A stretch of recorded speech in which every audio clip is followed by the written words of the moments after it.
During our class videos, you may hear our poets and playwrights use terms that are new to you. We have created a list of key terms and definitions that you can refer to at any point during our video lectures. This list is available on the Videos and Readings class page, where you can read it or download it as a PDF. If you would like to find and review these terms while you watch each class video, you can stop this video, go back to the Videos and Readings class page, and download the PDF. There you can play this video and each of the following class videos. If you have any questions about these terms, we encourage you to ask your teaching team in the weekly class discussions. Kevin Coval is the editor of the Breakbeat Poets, New American Poetry in the Age of Hip-Hop, and is the author of Shtick, Elvis Lives, Race Music Poems, Everyday People, Slingshots, a Hip-Hop Poetica, and the play This Is Modern Art, co-written with Idris Goodwin. He is a 4X HBO deaf poet and has written for a wide variety of publications, including CNN.com, Huffington Post, and Fake Shore Drive. This Modern Art is forthcoming. He's the founder of Louder Than a Bomb, the Chicago Youth Poetry Festival, and the artistic director of Young Chicago Authors. He teaches hip-hop aesthetics at the University of Illinois, Chicago. Hey, what's up, y'all? I'm Kevin Coval, poet and educator and one of the founders of Louder Than a Bomb, the Chicago Youth Poetry Festival. I've been writing for a long time, teaching creative writing for a long time, not because I wanted to, but because I was asked into a classroom in '96 by my buddy Ibu Patel. I myself was not a very good student and didn't think I was going to be a good educator, but I realized I have a love of the story and a love for this work. So my hope is that I'm going to share with you some tips that you might find useful. Forgive my face, by the way. I would never say that because I feel like I'm generally a fairly handsome individual, but I recently got some dental surgery, so I look more like a chipmunk than the suave gentleman that I normally am. So this is what I want to say. I come in a tradition of Chicago letter makers, Chicago poets particularly, and one of my mentors was Gwendolyn Brooks. So one of my mentors is Hakeem Adabudi, and one of his mentors was Gwendolyn Brooks. And one of the things that Gwendolyn Brooks would tell young writers all the time, and I had the opportunity to see her tell this to me and hundreds of other young writers, is that our responsibility as young writers is to tell the story that's in front of our nose. And I think that's important, right? That poetry and writing in general, our lives are sites and sources of art. And we should make art, we can make art about what's around us. And, Gwendolyn Brooks, of course, is a master at this. She would take what was in her front yard, in her back alley. She would write about her beloved neighborhood of Bronzeville, the city of Chicago, people she saw there, every day. And she would record and report the lives and the dreams and the horrors of a community, of a people. And I think we should do the same. I think that poetry shouldn't necessarily have to be something that is far-reaching or that is grandiose in its idea. I think poetry can be something that is more everyday. Poems should be composed about what we know intimately. So, how you sound is how a poem should sound. How the people around you sound is how a poem should sound. If you can incorporate slang and local tradition and narrative into the poem. I believe in the use of the particular pronoun a lot. So if you are talking very specifically about Wells Park, then say Wells Park. If you're talking about 63rd and Kedzie or Lawrence and Ashland or whatever spot in your life you're writing about, then name those things very specifically.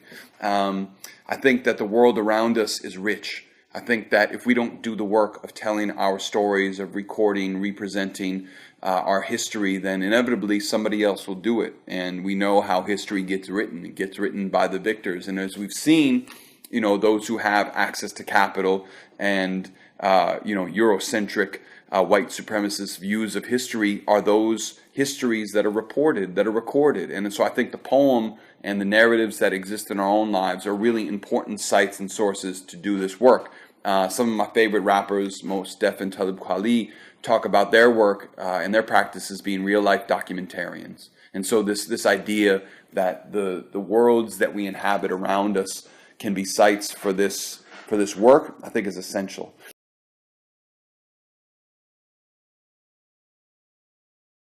All right, so Gwendolyn Brooks, tell the story that's in front of your nose. Frank O'Hara is a dead white dude who I mess with. I normally do not mess with a lot of dead white dudes, in part because when I was being taught poetry in high school, I was under the impression, given the teachers that I had, that poetry was only something done by dead white dudes who got lost in the forest. Now, I didn't know any dead white dudes, even though I am white. And I did not live near a forest. And so the notion that poetry could be about, the world, I was not put on in high school. And, it was rappers specifically that broke down that idea because they were recording and reporting about the worlds around them.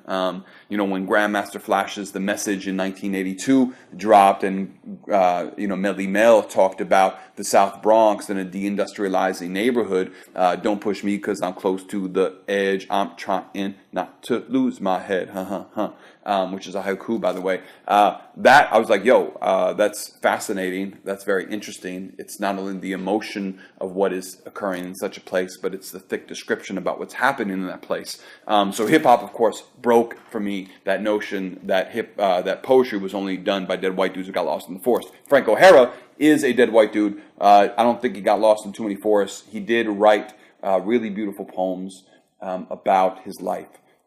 Very, I would say, beautiful personal love letters to each day, or all these people, all of his lovers, and all of the things that he liked. He had these beautiful poems about, and he wrote an essay that I go back to a lot and I teach from all the time, called Personism, and it's an essay that came out in Donald Allen's New American Poetry in the 50s. It was some of the first places that the Beat Poets were published. It was some of the first places that, at the time, Leroy Jones, later Mary Baraka, was published. Allen Ginsberg was in there. And Frank has this beautiful essay at the back of the book called Personism. In it, he talks about the idea of a poem can exist between two pages as opposed to between two people. That he could have picked up the telephone, but instead he wrote the poem.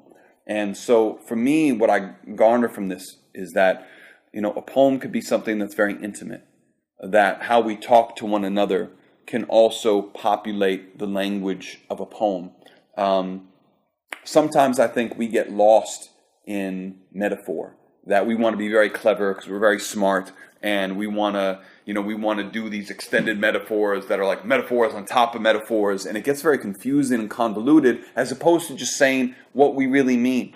And I think sometimes, like, the simplicity of language, the actual person we're talking to, the various feelings that we're trying to convey, the thing that we really had for dinner, where we're, what corner we're going to, what flower we're seeing, what movie we're going to see later, what actor we're excited about, what painting we've been that we've been turned on by at a museum. All of these things, the particular things, should populate the poem. I often say a lot that it's through the particular that we articulate the universal. And what I mean by that is, if you tell me that you're happy or that you've had a good day, I don't know what you mean, right? That's very broad, it's abstract. But if you tell me for you, happiness is, going with your best friend to get a tattoo, that's very different than a happiness that is a Sunday at church with your grandma. And it's not necessarily different, but it's just particular. And so it's through the particular that we get at the universal. So all of these fine things in our lives, all these fine details in our experience should populate our poems. There's no one way a poem should be, and there's no one way a poem should sound. I love poems that are just stories, that are very narrative, and I like poems that rhyme, and I like poems that don't rhyme. I do think language is also a musical instrument. And so as much as I'm concerned with how the words are aligning on a page, and I love playing with enjambment and where the line breaks and how to get multiple meanings out of a line break or spacing, and having sometimes increasingly like playing with how a poem might look on the page, I'm also equally concerned with how the poem sounds.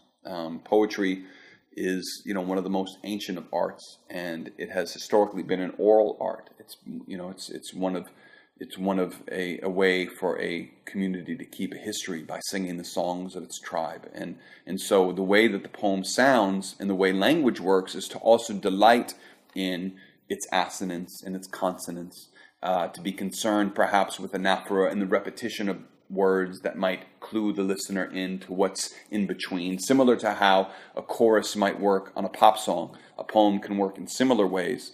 And so I think to be at once concerned, and maybe foremost concerned with the meaning, but then as you are composing as well, in your revisions, also think about how the poem is sounding in your ear, sounding in your mouth.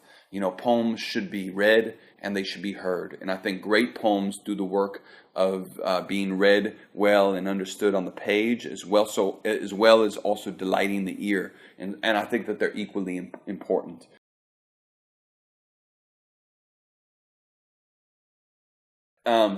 So just a note, I guess, about rhythm in the poem, and really kind of sometimes the choice you might make as a performer to read a poem differently. Now, I'll say this. I think that I am trying to do the work as a writer of having any reader be able to pick up my book and read it as I might recite it. But that being said, and us living in 2015, you also have, you have access to audio recordings. And so part of what I try to do as a reader of my own work and as a performer of my own work is to make choices that I think will inform the meaning of a poem. And so there's a little example from a poem I wrote that I want to share and just talk through the choice that I made. So there's a poem I have called "How to Teach Poetry in Chicago Public Schools," and in it I have this bit that on paper it'll read one way, but how I perform it is there's a difference in the performance. And so in the poem I say, start with a rhyme, something quick, a half note behind, west side double time, their ears picked, able to roll with all those syllables. That's how it reads on the page. Now in performance I might say something like, start with a rhyme, something quick, a half note behind, west side double time, their ears picked, able to roll all those syllables. Now read a poem, something slow, familiar, familial.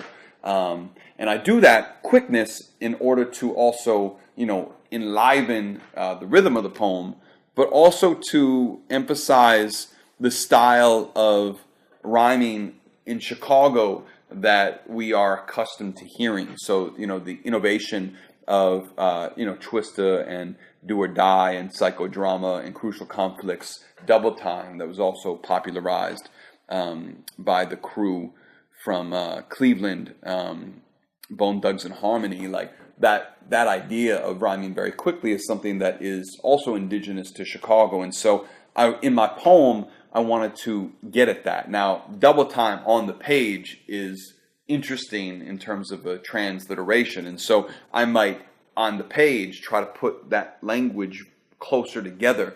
Or maybe even like have it, represented in some other way textually. But as a recitation, I'm also trying to, pay attention to the musicality of it.